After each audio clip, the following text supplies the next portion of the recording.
Bisitahin uli natin ang garden natin.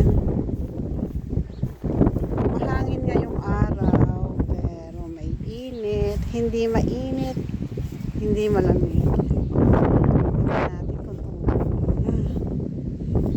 na. Ay nauna ang damon tumubo. Ay, wala, yan ang nga sinasabi ko. Hindi ko alam kung alin dyan ang halaman, kung alin dyan ang damo. Ay naghalo-halo na sa pagsibol Ari parang ari ari ito kung ari. Oops. Labanos. Yan, labanos siguro iyan. Yan. Tapos ayan ay damo. Ayan, pare-parehas. Tumubo na ang labanos. Marami akong ibinudbud na labanos.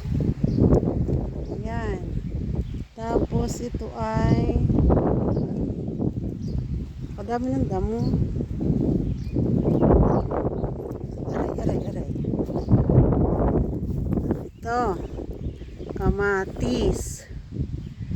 Yan. Saka ako natutatanggalan ng damo pagka lumabas na yon. At baka mali ang mabunot ko. Ay sayang.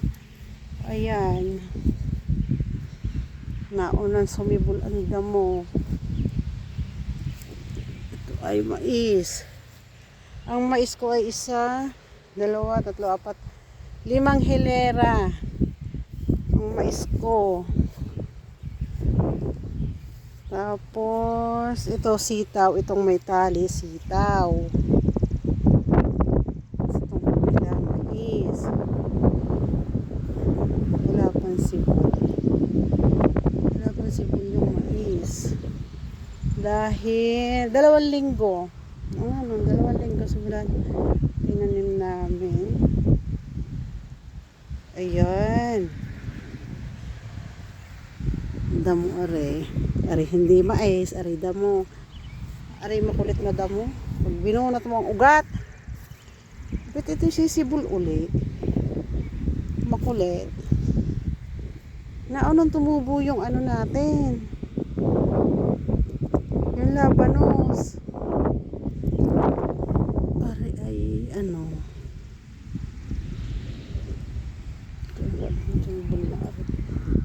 dahil sa isang butas ang itinatanim ko ay ilang buto.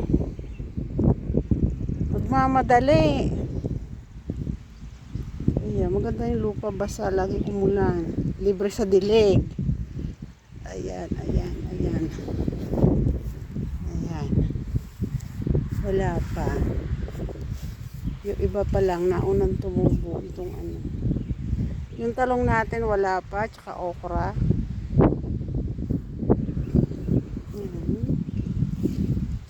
Ito labanos, meron na.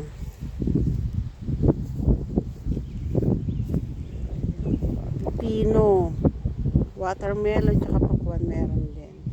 Saka ako na siya dadamuhan pagka alam ko kung alin yung damo at saka yung tanim ko. Ayun. So, ito yung ating update sa ating mini garden. Ayan.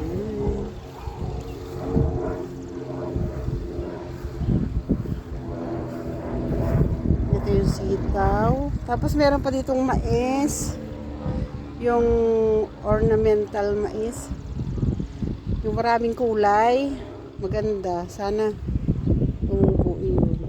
Halo-halo na Ayun nga muna mga meme ang ating update sa ating garden.